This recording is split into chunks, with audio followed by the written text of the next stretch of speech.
Hi, everyone. We are now live on LinkedIn and YouTube. Thank you so much all for joining us. We're going to be talking today about a topic that is an absolute minefield. Expansive is how Ryan just described it. The idea is that this webinar is all for marketeers who really need to kind of understand cookies, consent mode, compliance, the fact that data privacy is now super important. It's a legal requirement, but also it can establish a relationship with your future customers and is important for your brand as well. It used to be that we were able to just throw cookies onto every single device, track every single interaction online. But those plentiful tracking days are numbered now. And 2024 definitely looks like it's crunch time. Google has been calling time on third-party cookies. We've got consent mode version 2 now mandatory as at the end of March. Restrictions are just going to get tighter and tighter. But obviously, as marketeers, we need to understand what's working. And so the idea of today is that we are going to be looking at a guidance of knowing what you need to do, when you need to do it by, and why you need to do it. So first of all, I'm Jay. I'm the founder of Launch. I'm acting today as the guider through this conversation. I am not an expert in this, so I am definitely going to be handing over to Ian and Ryan as the experts. And Launch is the happy performance marketing agency. We help people find their customers online. Happy customers is what our aim is to get you. And Ian, let me first of all come to you to introduce yourself. Great, cheers, Jay. Yeah, I'm Ian. I'm the head of data and analytics at Launch. Been here for nearly 2 years now and been in the industry for just over 10 years. Started off in SEO, back then was very different. But as I said, now things are changing and happy to be here to talk about it today. Nice. Ryan, do you want to introduce yourself? Brilliant. Yes, thank you, Jay, and thank you, Ian, for allowing me to join the conversation today. So I'm Ryan. I'm the founder of Hybrid Legal, and I'm surrounded by a team of very smart people that specialize in commercial law, data protection, corporate and intellectual property. And we do a lot of that for creative and digital marketing agencies. And I've been having a lot of conversations of late around use of cookies, tracking, and really what's next. So looking forward to sharing some of those insights with you over the next 40 to 50 minutes or so. Awesome. Thank you, guys. Ryan, it's wonderful to have you here because, Ian and I can talk all day about what you need to do to track results, but doing it within the confines of the law is what's super important. And so thank you for bringing that perspective today. I'm going to start off with the most obvious question, but for those brands that are going to be watching this and for those marketeers who are trying to navigate this, why should they care about cookies? It's really good question. And obviously cookies are incredibly powerful when you look at the ability to drive really relevant and useful insights into how effective your customers' marketing really is, so it's obviously a really useful tool in that regard. And it's a tool that's been around pretty much since the age of the internet when it first began. But the problem has been with how invasive cookies have become, particularly third-party cookies, and just really how far-reaching they can be around a user's individual rights to privacy. And sadly, it's a classic case of the minority tend to ruin it for the majority. And that's where the legislation is now on its way to catching up and really nailing down on, how marketers can use third-party cookies to track individuals' behaviors online. So the legislation itself has been around for a while. In this country, in the UK, we have obviously GDPR, which you've all heard of, and we also have something called the Privacy and Electronic Communications Regulations, which you could call PECA as the acronym. So that is the UK's main governing piece of legislation for cookies. That's what you would turn to if you're purely dealing with UK consumers, UK individuals. But the reality is a lot of websites are global, so you're going to be attracting visitors from all around the world typically, and in most cases, obviously the EU, if you're a UK agency, the chances are you're dealing with European based consumers, that you're trying to attract to your customer. And with that, you have something called the e-privacy directive, which is soon to become the e-privacy regulation. But just to give you an idea on where that is, at the moment, we still do not have a finalized piece of legislation with that. It was supposed to come into effect last year. It hasn't yet. It's as far as when I last checked, I think it's with the Spanish authorities at the moment. It's being passed around various different member states of the EU. It's being debated. But what we are starting to see is a lot more brands sitting up and taking privacy a lot more seriously, because whilst the law is there in the background and it's starting to catch up with how advertisers are working, we're seeing that actually the big driving force is consumers are becoming a lot more savvy now to their personal rights, and they care a lot more now around what an advertiser is doing with their data, because they're just fed up with how it's being shared. And I think the big one is the reputational risk. Yes, there's some legal implications which we can talk about obviously today, but I would say, going to your key question, Jay, why should people care? The number one thing from my perspective is reputation. It's how much you care about, your customers' privacy, and in particular their customers' privacy. And reputation is now at the forefront, I think, for how people are using cookies. But I mean, what's your view on that, Jay and Ian? Yeah, I mean, in what are the impacts of that for digital marketing? Well, I mean, with digital marketing, cookies have been, as Ryan said, they've been around since day dot, and they're so useful to what we do. We use cookies to track performance. We use cookies to track user behavior across website, functionality of website, and all of this is going to be changing this month, this month and this year, for example.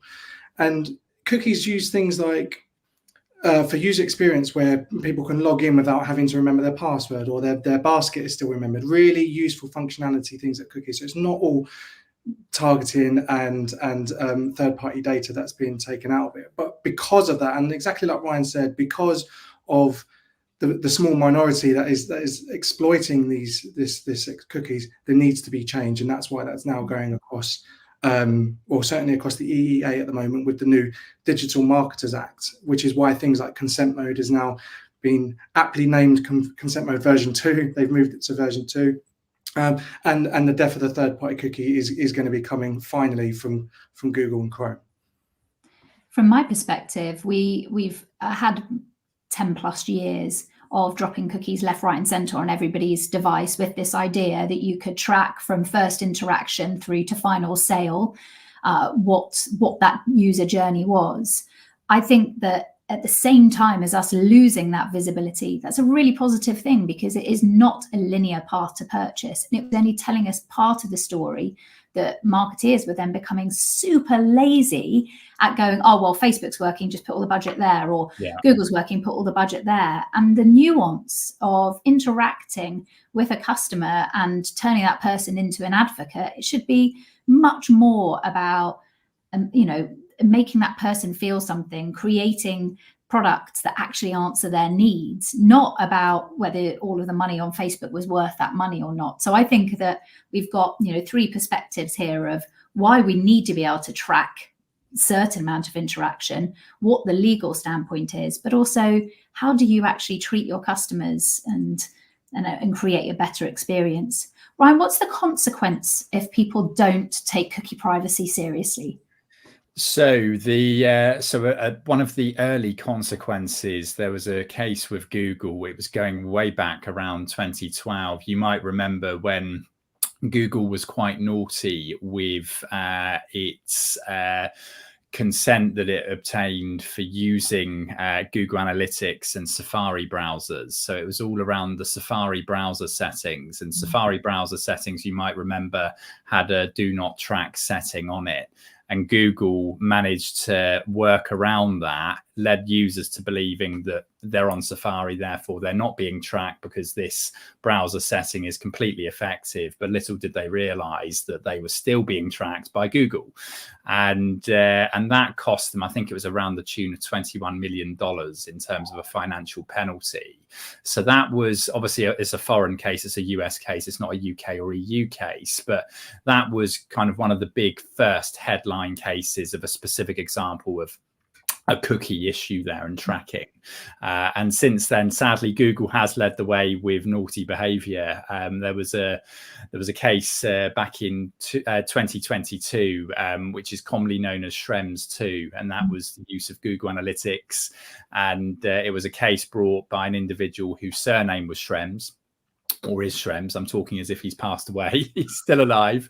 But there were over 100 other different providers that he took an action against, but Google was one of them, and obviously the biggest one. And the main issue for Google there was how they were sharing data, and in particular the ability for US supervisory authorities, and particularly US government, and the ability to access personal data.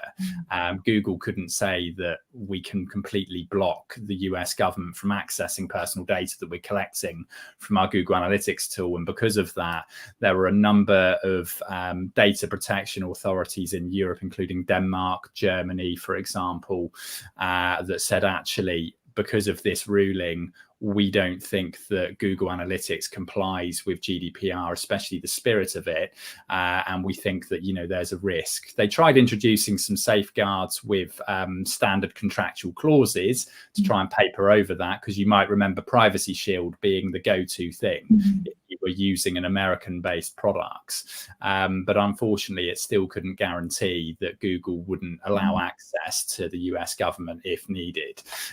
So that's why it's good to see some real improvements from Google with consent mode 2, which obviously, Ian, we're looking forward to hearing your take on it. But yeah, I hope that gives you a little bit of an insight in terms of just on the fines thing. Sorry, and obviously that was the main thrust of your question.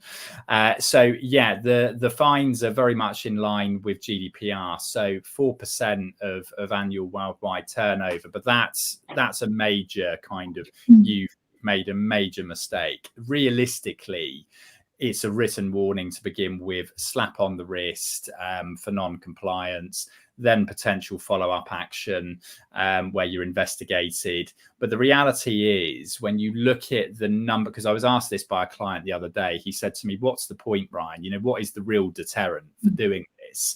And if you look at just the UK and the information, the ICO's website, the Information Commissioner's Office, which is the governing body in the UK, you can actually look at all of the enforcement action they've taken for various data breaches. And if you look at that, you know, there's not actually that much action that has been taken over the last couple of years. And when you look at enforcementtracker.com, which is a really interesting website, which gives you a global view of all of the different data breaches around the world and what the relevant fines that have been issued are, you'll see that actually, in the grand scheme of things, there's not a massive amount of action going on. Yes, there's big fines for the likes of Google and large organizations, but they're not completely isolated to the abuse of cookies. So I think that still remains to be seen, but I think the biggie is reputational. I think people are getting fed up with, you know, being followed and traced online, where they're going onto their Instagrams or their Facebooks and they're seeing a website advertising to them that they thought, I really didn't want that. That's really intrusive. Or even worse, they're listening to things and then they're pulling adverts through, you know. So it's, I think, transparency.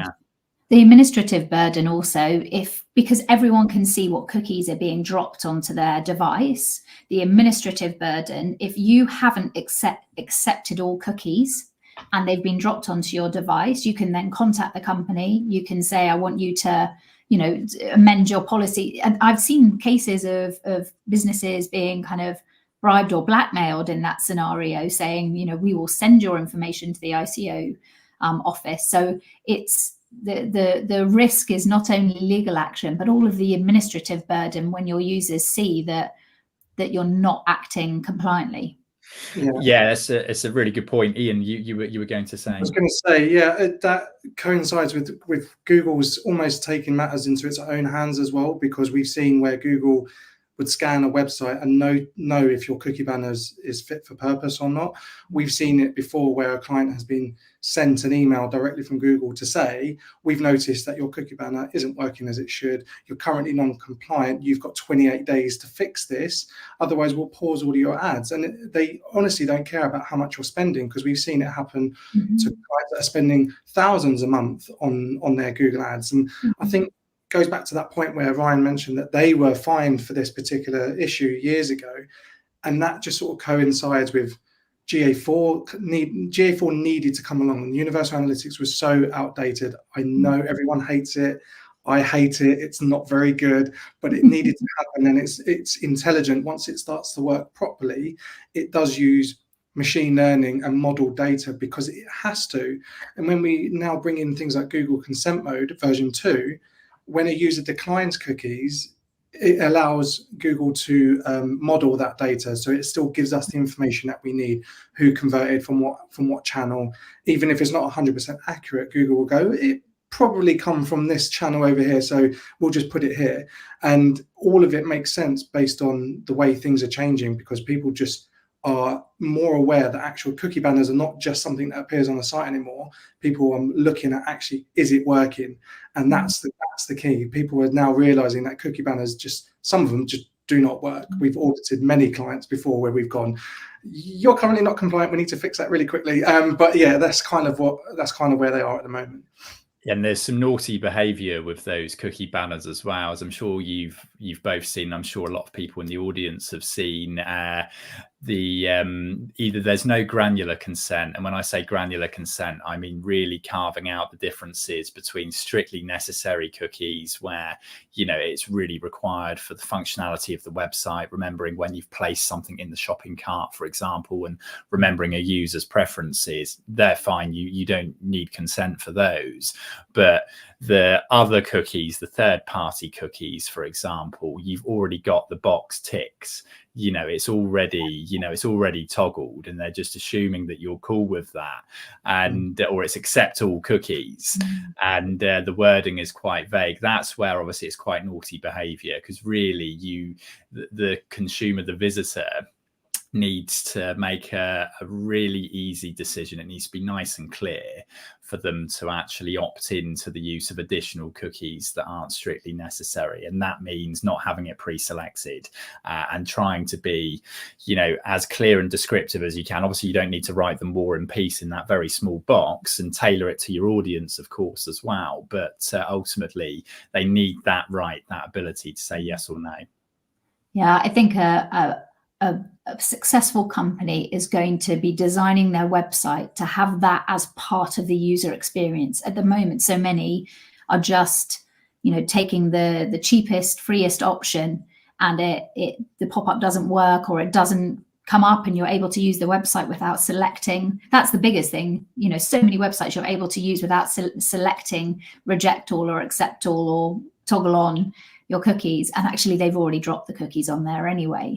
And if that isn't built into a good website experience, it's so off-putting, and it often means that the website doesn't work properly. Go on, Ian.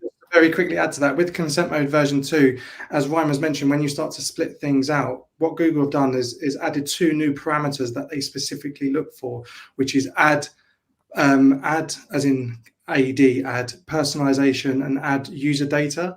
So it looks for these 2 consent that the user has to explicitly pass or grant to this website. Now, previously, where cookie banners were not fit for purpose, someone would accept or decline, but cookies would just drop anyway.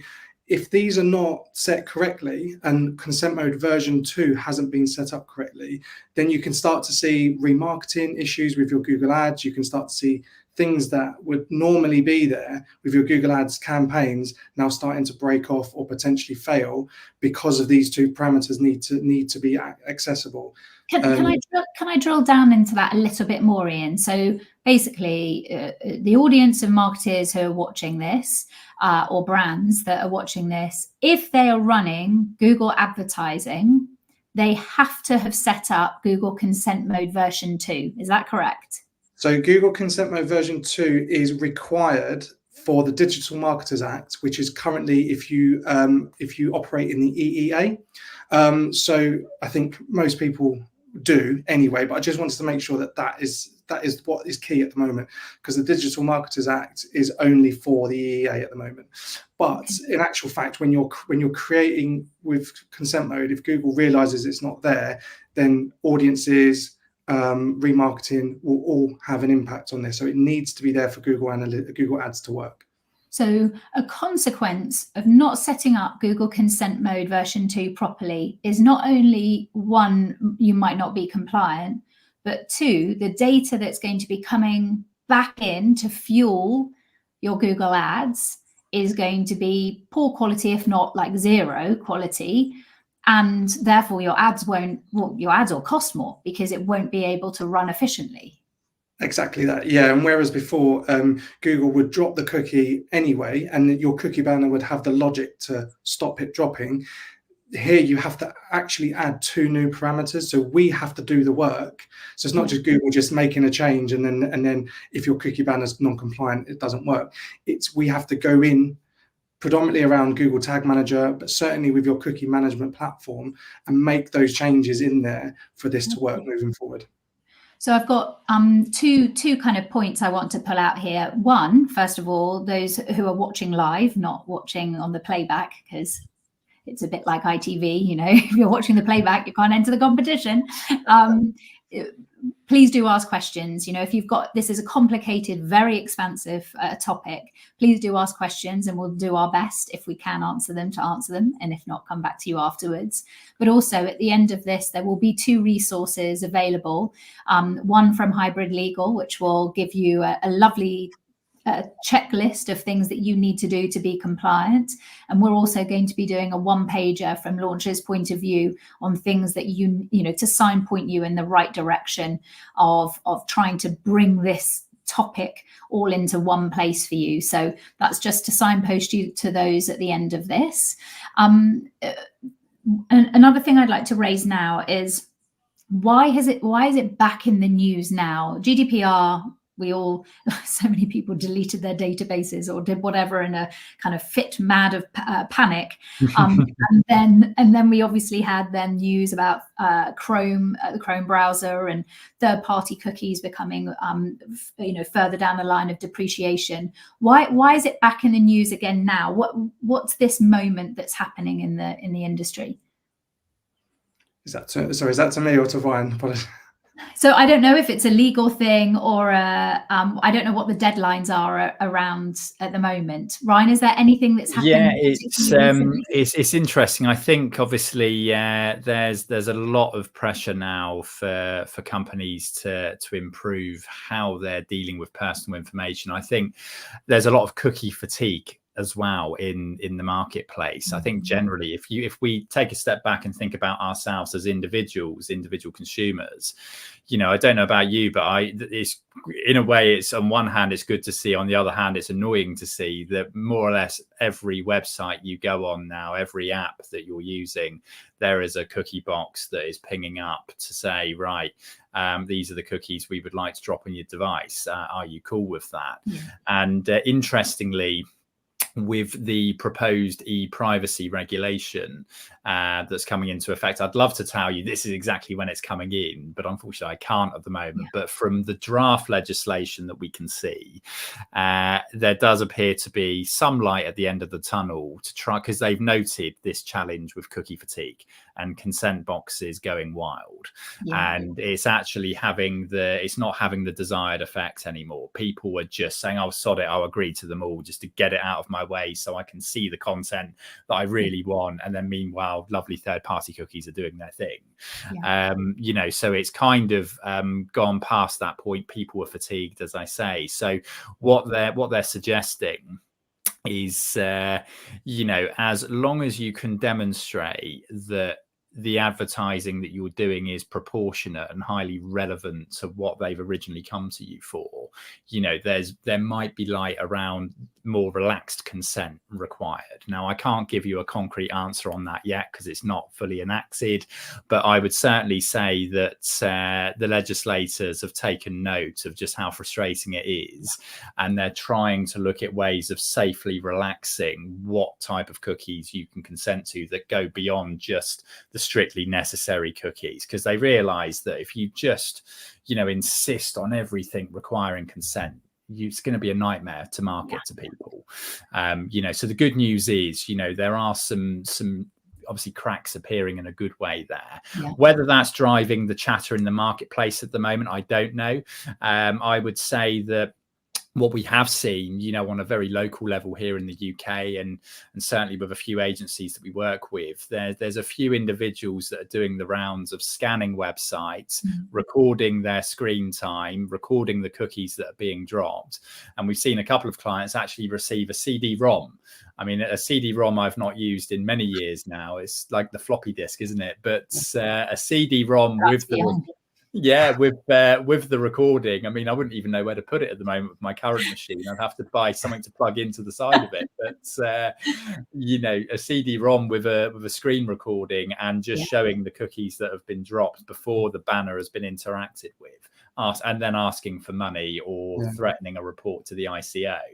You know, and of course, that's something that we look out for when we look at a website. Certainly, when we do our data hygiene audit or when we audit a client, the first thing we do is just to see if there's any cookies that are dropping before that banner's accepted, because that's point one, right? That banner needs to be doing what it needs, what it's logically in there to do.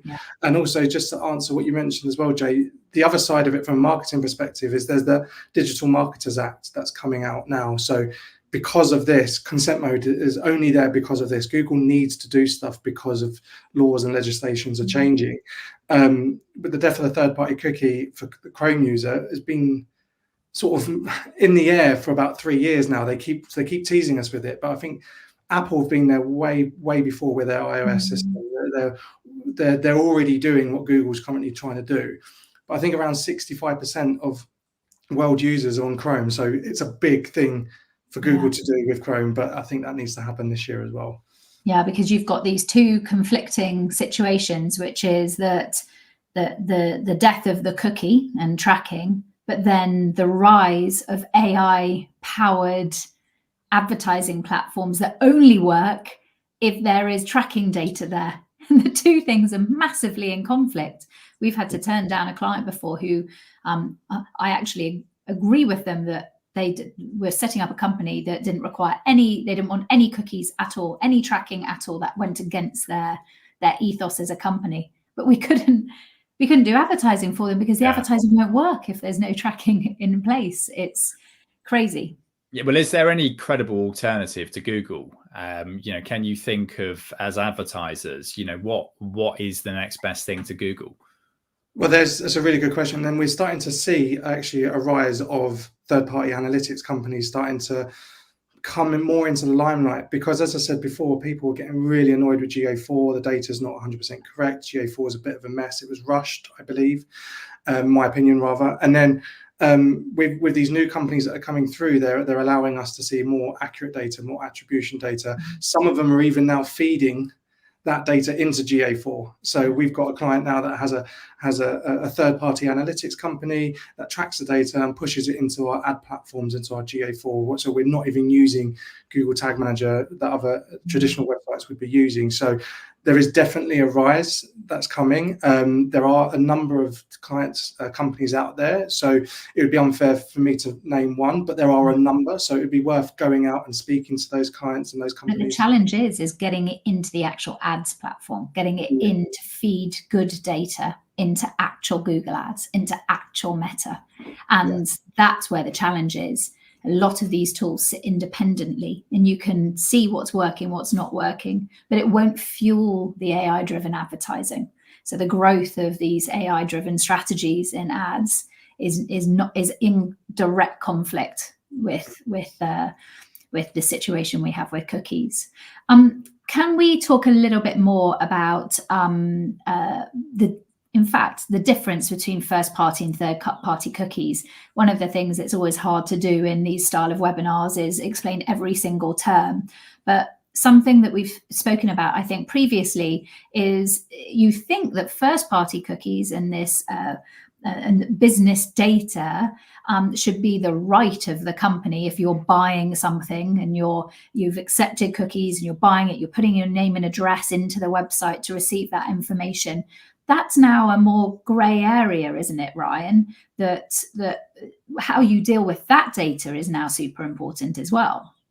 Yeah, I think it's key now. It's pretty much assumed that a business that is going to be collecting any form of personal data to fulfill an order has a nice and clear privacy policy which sets out why you're collecting that data, what you're doing with it, how you're processing it. Are you going to be sharing it with any third parties? And if so, where's the consent to that? The security of storage as well. That's key. You'll be amazed at how many organizations we've worked with over the years where we've looked at their data and we've looked at the actual journey of data. If they say to us they're using, I don't know, something like HubSpot, or they're using another form of third-party CRM that isn't owned and operated by them, you then start digging into that third-party server location and you'll see that it's outside of the European Economic Area and it's in a territory where, a bit like Google's problem, the local government there can access that data at the drop of a hat if need be, and it's then regarded by, the European Union as an unsafe territory because it doesn't fulfill certain data privacy safeguards, and that's obviously, highly appropriate if your customer base is an EU national. It doesn't matter if you're a UK company and you think Brexit solved your problems. Sadly, it doesn't if you're still dealing with EU nationals. So I think, the fact is, first party or third party, if you are collecting, some form of personal data, which is enough to identify that individual, you really need to look beyond consent and you really need to look at, how clear is your policy and are you actually doing what your policy says you're doing? And if you go through and read your own policy and you think, yeah, this is just a template, we definitely don't know what that is and we don't do that. The time is now to pick up the phone to an expert and have a chat and see if you can, improve, because I think, the amount of copy and pasted privacy policies where then you read actually the privacy policy and it's got the copy and pasted company's name in, not the actual client's name in. It's terrifying. Or it still has insert name. We've seen that quite a few times where they've just whacked in the template. And actually a big one for UK businesses, agencies included, is you'll go on to the ICO's website, the Information Commissioner's Office that I mentioned earlier, and you'll search the register of data controllers. And it's actually a criminal offence not to be registered as a data controller with the Information Commissioner's Office. It costs, I think it was £35 once upon a time. It's around about £40 now for the year, something like that. Dead easy, go on, tick box exercise. You just fill out a questionnaire and then you are officially registered. You get your own unique code, set up the direct debit so you don't forget about paying the fee each year. And then you are there registered as an organization. It confirms what type of personal data as an organization you're collecting. And if you're sat there thinking, well, I don't really control the means of personal data in my business. I'm merely processing it on behalf of other people. Therefore, it doesn't apply to me. I think it probably will if you are dealing with suppliers, employees. You will no doubt be processing and controlling personal data at some point. And for the sake of the 35 to 40 quid, just do it. It's you know, a really easy step, but one that is really easily overlooked, because either the company doesn't know that that's a legal requirement, or they simply forget. You know, and I think now consumers becoming a lot more savvy. They're checking to see what information they can find about this trader. You know, I mean, for me personally, obviously, hazard of the job, I'll look at a website, an e-commerce website, for example, and if I can't see, you know, the privacy policy and the terms and conditions, and fundamentally who I'm actually sharing my data with. So, you know, what's the name of the organization? Is it a limited company? Where are they based? Trading address? If I can't see any of that, if all of that is missing or it's vague, I won't do business with them. You know, because I don't trust it. And there's so many companies out there that fail to do that, agencies included. Agencies are really bad at that as well, actually. You know, I see a lot of agencies that just will not list where they're based or their entity or anything like that. And I think it's hard to build trust with someone when you don't know who they are. The grey area that you're talking about from a marketing perspective is Google Ads have this feature called enhanced conversions, and you may have, people watching this may have heard of this before, but essentially it uses first-party data. So exactly right, when someone was to purchase something from your website or to fill out a lead form, you know, they're giving consent at that moment to give their first name, their last name, their details to get that product. So that's that transaction that's happening. Now, Ryan's absolutely right with that information that's being stored in that company, and that needs to be looked after. But also enhanced conversions, what Google does is it takes that information, and Google says that it hashes that information so that it doesn't know what information it's pulling, but it does get fed back into Google Ads for remarketing purposes, for better attribution to conversions, and for building audiences as well. So they're explaining that enhanced conversions needs to be a feature that people need to be turning on to help with things like cookies that are being declined. If you think of a user landing on a website, declining that cookies, everything should stop tracking at that point. But if they then go and purchase, Google will use that information, like the email address or a phone number. You know, if they're logged into Chrome, it will pick up that they're logged into Chrome because that information is a first-party information, and then it can attribute that back to you and say, yeah, we know where this person comes from. We don't know anything else, but we know it comes from this campaign, so it can help with performance. And I wonder what I think that's the grey area, because what does that need to be put onto the privacy policy page? You know, is the fact that we use Google Ads, is that enough for clients to say that's enough, that's on there, and we can turn on enhanced conversions, or do we need to delve further deeper into it? And I think that's a bit of a grey area from Google's perspective as well. Yeah, it's a good question. Which and I don't think, from what I've read, either of the acts or the key pieces of legislation actually prescribe exactly what you should be doing, only that, you know, users must have a real clear, informed choice as to how their data is being used, regardless of whether it identifies them personally or whether the data is anonymized. You know, the fact of if it identifies them personally just means that you've got GDPR kicking in as well, which has a much higher standard of consent. Whereas if it's anonymized data, GDPR doesn't really kick in, but what does kick in is obviously e-privacy directive, PECR, or in this case, Digital Markets Acts. You've got obviously those pieces of legislation to apply, and hence why it can be a bit of a minefield in terms of the expansive nature of it. But I think it's sticking with the rule of thumb of, if you're going to be using, you know, data about your users' behaviors and you want to try and advertise to them, try and disclose that in your privacy policy as openly as you can, and be open and honest. And that's usually the best policy. But I appreciate it's tricky because, you know, sometimes the more open you are, the more people say, absolutely not, I'm not interested in that. And then you're left with the predicament of, well, how can I market in this scenario?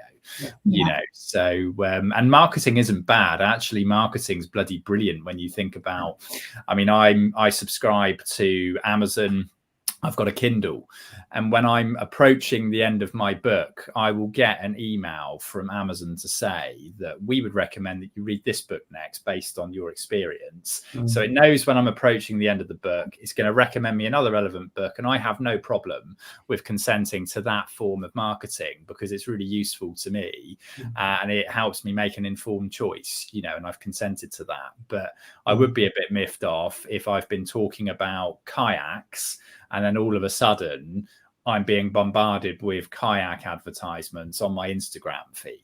That to me is where it goes a step too far, unless I've expressly said, I'm really happy to opt into that. And it's not buried somewhere in my iPhone settings where I have to flick a switch in the depths of the settings. So depending on who you hang out with, because of the proximity of the phones, it will pick up what the other people in the group's behaviors of what they're searching as well. I think that we're here in a world where we're talking now about what the human being wants and what marketers need. Humans now, the like you say, these consumers, they want personalization. They want to be served the right product at the right time with the least amount of friction to make it an easy purchase and a purchase that they don't regret.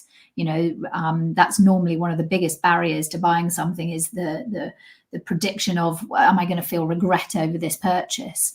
And all these things that we're talking about, cookies and the death of the cookie is actually, in conflict with personalization, because you need cookies in order to be able to serve that personalization. But doing it with respect, doing it to the absolute minimum and being transparent about it, I think, is what we're saying today needs to happen. One of the things that we use is OneTrust, isn't it? And would you agree, Ryan, that's like one of the best options of serving cookie banners? Yeah. Absolutely. Yeah, it's a really intelligent solution. It's a great way of kind of easily managing the consent process on a website and various apps. And we've recommended it to a number of our clients now that enjoy using it. So yeah, it's definitely one that we would recommend. Not that we should be recommending, but I would say that without any liability to anyone listening, it's a good platform for sure. Yeah, agreed. Yeah, from our side, we're an accredited OneTrust partner, so we've gone through the exams that we need to do to make sure that when we set something up, it's set up correct as per their platform. Also, we can create cookie banners that match and feel part of your website, so it matches brand colors, match look and feel, and I think that's really important. And there's a process that we do, so things like we would stop a user interacting from the website before they accept the cookie banner. I think that's one thing that it's not something that needs to be done, but it's something that we put in place to make sure that we get that correct consent before moving forward. Because if someone doesn't interact with that cookie banner and continues through to other pages, then it messes up. If they accept it 3 pages down the line, then attribution is direct, and so we just wanted to just nip that in the bud straight away. But OneTrust is a really good platform, and also recommended from Google in their list of Google management platforms that they provide as well. Another thing is you've had to add a reject all button now. I seem to remember an email going out to all of our clients. What's the legal reason for that, Ryan? Why was it before accept all? Now you have to have a reject all option. Is that right? Well, rejects all, I wouldn't say that rejecting all should apply to strictly necessary cookies for functioning of a website. I would say that that wouldn't be appropriate at all, and I'd struggle to see why the law would allow that. But I think rejecting all third-party cookies and cookies that aren't strictly necessary, I get that. That's a nice, quick, easy way to kind of get rid of it. But no, because in theory you don't need consent for the strictly necessary cookies. That's why with quite a lot of platforms it's grayed out. You have to have these cookies there, because they are only on the domain that you've chosen to visit, and they are clear for the performance of the website, and that's it. I think it's just it's a convenient way, I suppose, of getting rid of anything that isn't a first party cookie. We've also seen Joe, who's our head of conversion optimization, has been running tests, because we have clients that have the cookie banner comes up, you accept that, then there's a pop-up, then there's a this, then there's a that. And actually, from a user experience point of view, that's a really challenging situation, especially as you could be on a tiny iPhone. Or have you seen the cookie walls? No. So cookie walls, do you know what? You probably have seen them, but you may not have heard them described like a cookie wall. It's essentially where, how can I put it? Some example websites: Healthcare Online, drugs.com, the Washington Post. So these are typically big websites that are outside of the UK and Europe. So typically American websites. And they know that obviously data protection law in the UK and Europe is really stringent. And that's not to say that US law isn't, but they appreciate that obviously there's additional rights that those companies need to comply with.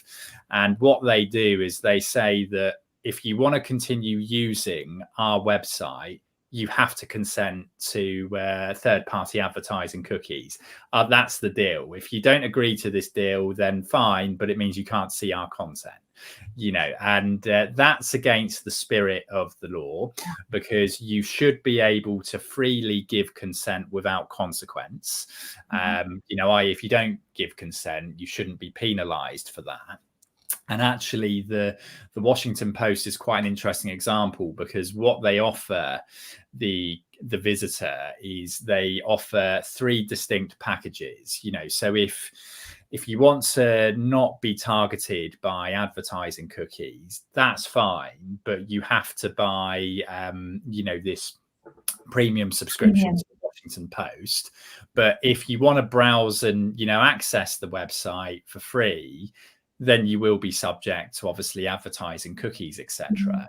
And there's a bit of chatter online about the new e-privacy regulation taking a bit of a softened approach, obviously for what we were talking about earlier with cookie fatigue. Alongside that, the whole notion of cookie walls, there's suggestion that the Washington Post example, that might actually be okay as a workaround. I wouldn't rely on that just yet.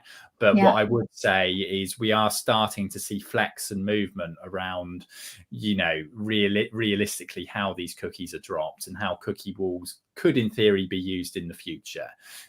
So I wonder, just now I've given you that context, can you recall a time where you've not been able to get on a website? Yes, I can. And I think it was an American website as well. And actually it wasn't even giving you the option to accept. You just couldn't even use the website. I'm learning new lingo. I'm thinking that we need a bingo lingo card. Cookie walls, cookie fatigue. Cookie fatigue, I think, is a favorite of mine, because I've definitely got it. It's true though, isn't it? It's I think we're all getting a bit fed up with it. So and it just goes to that point of you just clicking accept all and getting it over and done with. And then you live to regret it when you then get bombarded with all sorts of adverts, so it's full circle. We are seeing now some of the media partners take things very seriously. We've got Meta, who are using server-side tracking more and more. We've got Google. Ian and I sat on the Google advisory board for data and privacy the other day, along with a group of agencies across all over Europe.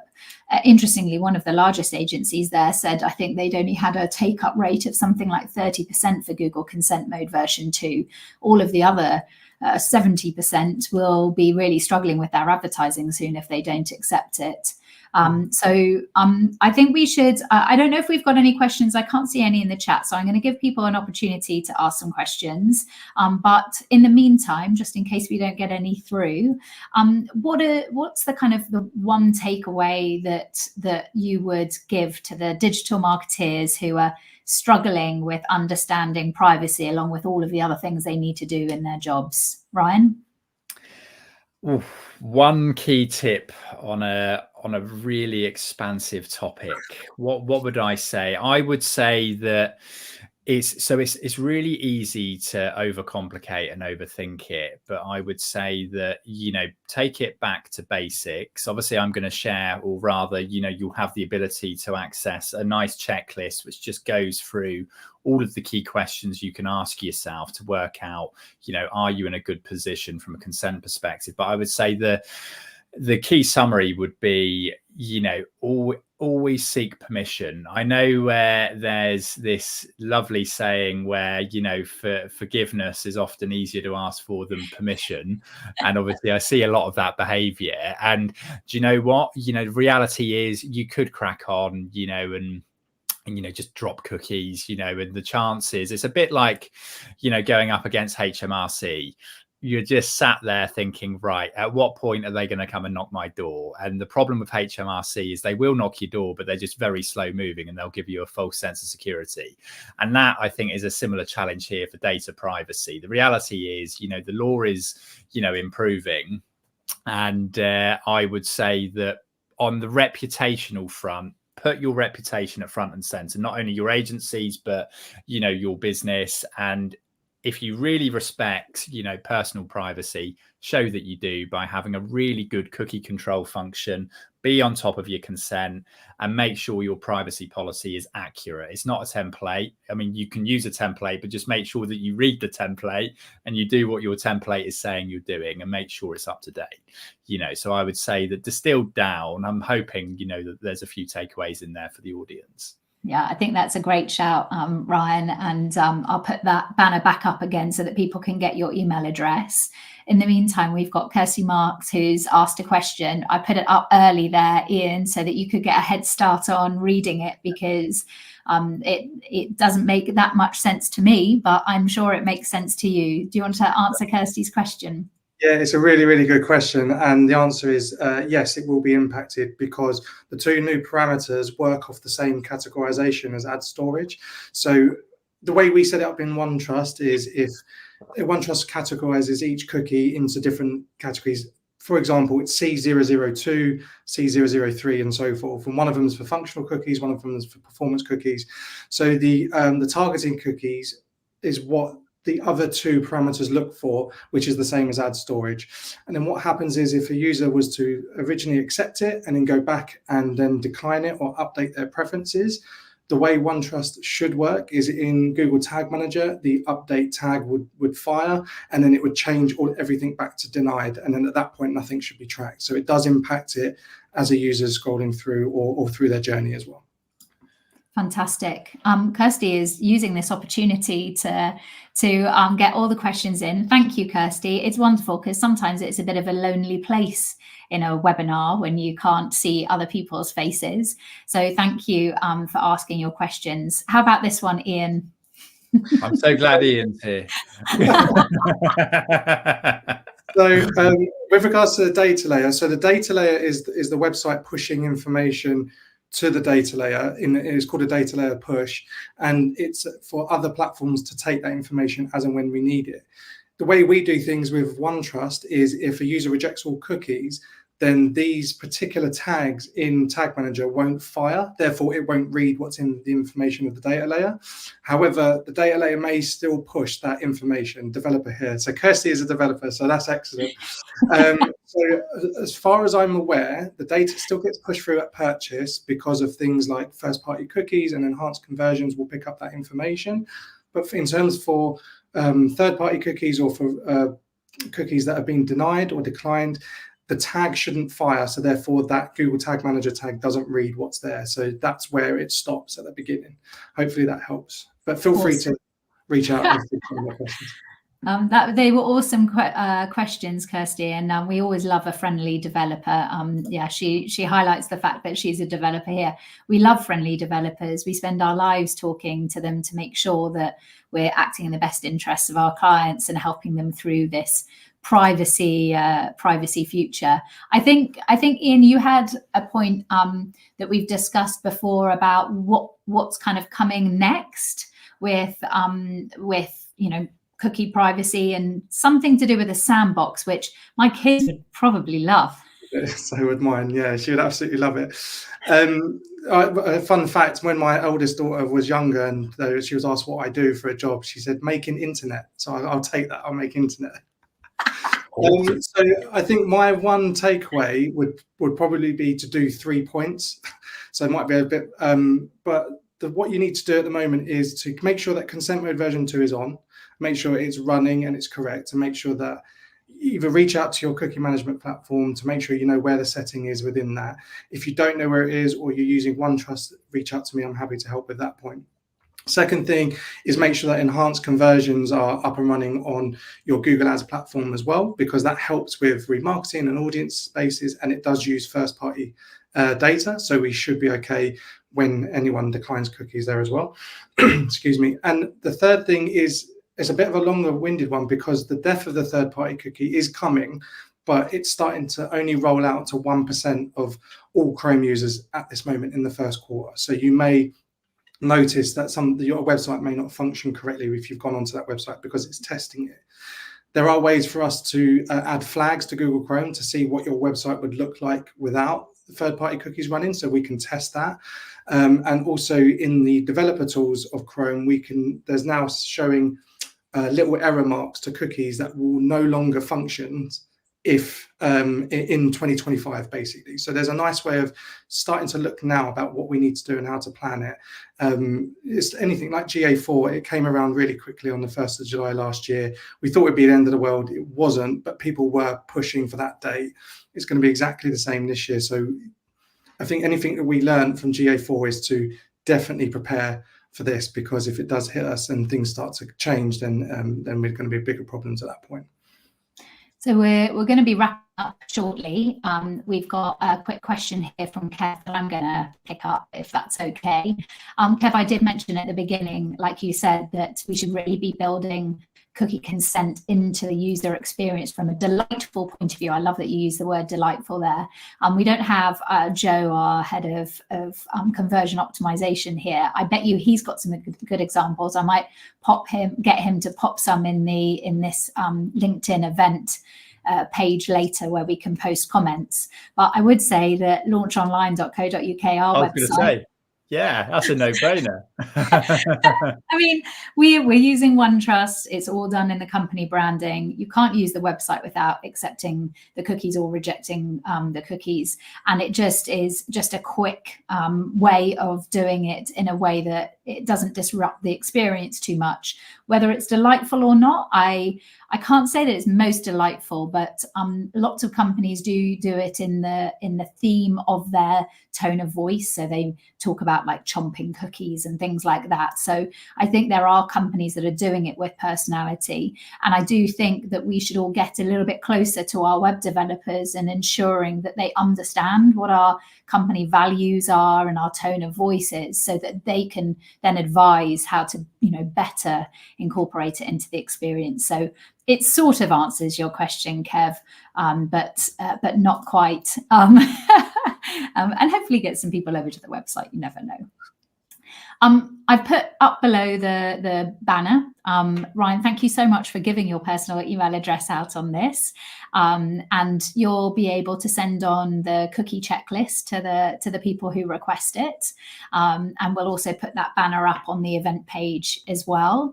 And we, of course, would love to hear from you. Do follow our page and the Hybrid Legals page, because I'm sure conversations like this will carry on happening in the future, because this isn't going to go away. And we're doing this out the goodness of our heart because we want to help. We want to help marketeers navigate these constant changes, and being helpful is one of the best ways that you can kind of positively impact the business community. Any last thoughts from you guys? No, other than to say thank you very much again, Jay and Ian, for inviting me to obviously contribute to the conversation. I've certainly learned quite a lot today as well. So thank you for sharing your insights with me, and thank you to the audience for listening. Hopefully it's helped. But obviously, I'm very happy to speak after if need be. But yeah, thank you both and everyone listening. Yeah, and I just want to say thanks for Ryan, because so many times I get asked legal questions about cookies and privacy, and I just don't know it. So it's really nice to have someone of your expertise on this call that could just shine some light on what is, as you said, a very expansive subject. So really helpful for that. So thank you. Oh, pleasure. No, thank you. And thanks for having all of the technical stuff covered. A lot of that went over my head. So thank God you're on the call. I'm also realizing that at the beginning of this webinar, we missed a trick.